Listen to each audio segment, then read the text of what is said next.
In the age after the fall of the Orokin, the grand clade families of the Ostrons were cast wide across the solar system, roaming and homeless in their great floating markets.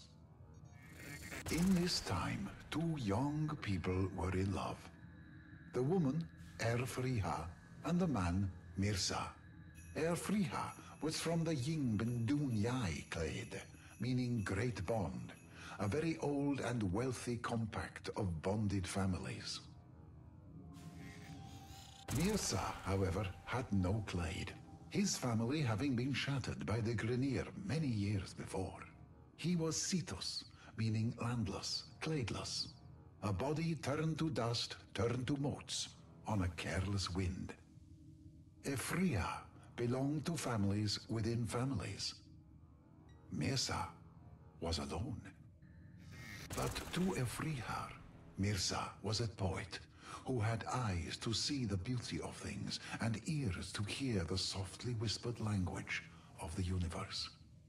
I know a place, he said, where I may be homeless no more. I have heard a voice, and it leads me there. Come with me.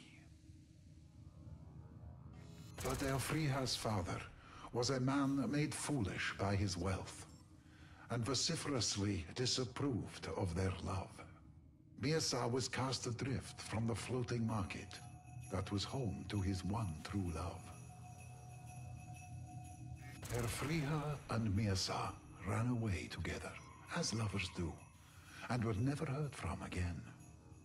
Rent by grief, her family thought her dead.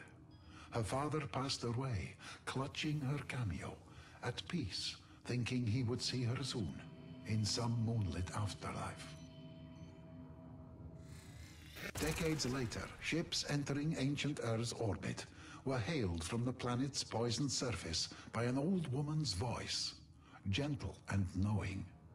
Traders would call for her, greet her, offer the latest news on their families and lives, but never did they learn anything of this woman, save that she had a husband and they were somehow happy living on the toxic skin of that hostile world. The old woman would always ask those travelers of news of the Yingbin clade. Yingbin junkers came searching for a sign of their missing daughter. The frail voice of their long-lost child reached out to them, and there was much joy. You will find us, her message said, by the light of our love. Efriha bade them make their home around a magnificent Orokin ruin, promising them that it would be a source of prosperity for generations to come. The Yingbin arrived in their vast floating market. There, by a ragged coastline, winked a point of light. Follow the brightness of the love between Mirza and I, said the message, and be safe from all harm. The wrathful Grineer took umbrage at this, and sought to block their passage. But upon approaching that ancient Orokin tower, found their transmissions silenced, their engines turned cold, and their weapons reduced to lumps of dead iron. She was a being of the day, her husband a spirit of the night. Erfriha was a woman of the land, Mirza a man of the sea. Mirza understood the crushing weight of time in which air existed. In return, air gifted pieces of its ancient self to Mirza, old things shaped to near shapelessness by 1,000 years beneath the waves. Mirza was a man dedicated to finding the sacred in the forgotten, the neglected, and took wisdom from them. After many decades, Mirza had a small collection of such gifts, such that they could be held in two cupped hands. But in them he understood the lifespan of a world, and so he had struck an accord with the creatures of the sea. For her part, in her times alone, Elfriha came to know the birds and animals of the plains, and likewise struck an accord with them. Even the tortured Eidolons, creatures of this world and the next, left them in peace, and made the lands around the tower safe for the Ostrons. At the center of this place was the tower, and within the tower was the Unum, the voice, the force that had called Mirza and Elfriha there so many years ago for this exact purpose. But the Unum is a being for another time, and another story. The Ostrons named their village Carifomil, family and prosperity. Elfriha was overjoyed to see her clade again, but Mirza would not enter Carifomil, for he had no family save Elfriha. Elfriha was drawn to her clade, and Mirza felt no resentment. She would one day return to them. Mirza had known it would be so. Mirza took the things the sea had gifted him over his long life and took to his boat and sailed out across his midnight ocean. He returned those gifts to the deep, and himself to them too. But this was no death into which Mirza stepped, for a world is made of cycles upon cycles.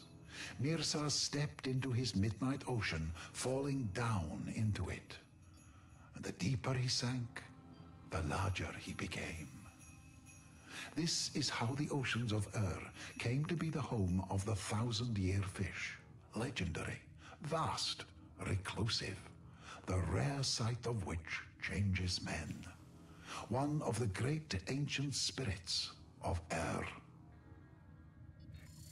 The spirits of the land felt Elfriha's sadness, mad with grief for the loss of their friend to the spirits of the sea. The accord broke down, the animals and eidolons returning once more to wildness.